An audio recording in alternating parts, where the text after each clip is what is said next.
আসসালামু আলাইকুম রহমতুল্লাহ বরকাত। আমি মোহাম্মদ তাজউদ্দিন, আপনাদেরই ভাই। আজকের ব্লগটা দেখতে পাচ্ছেন, মাশাআল্লাহ পিওর পিওর কিছু মাছ সুন্দর সুন্দর দেখতে পাচ্ছেন। সবচাইতে সৌদি আরবের দামি মাছ হচ্ছে এটার নাম হচ্ছে নাজিল।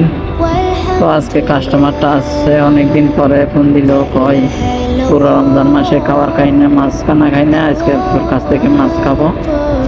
তো আমি দিলাম ওদেরকে ভালো ভালো মাছগুলো দিলাম, দিয়ে এখানে প্লেটে সাজাই দিলাম, এরা আজকে খাবে। এরম লোক হচ্ছে 10 জন লোকে প্রায় আপনার 2000 রিয়ালের উপরে মাছ। তো সব কিছু রেডি করে টেবিলে সাজাই দিলাম, দেখতে পাচ্ছেন মাশাআল্লাহ। চাউল হচ্ছে সেই দিয়ে বলে এটাকে, গ্রিল আছে, আর হচ্ছে তাহিনা, কিছু সব কিছু মিলিয়ে খুব সুন্দর করে সাজাই দিচ্ছি তাদেরকে, তারা খেয়ে। তো বন্ধুরা, আজকের ভিডিও এতটুকু। সবাই ভালো থাকবেন, সুস্থ থাকবেন।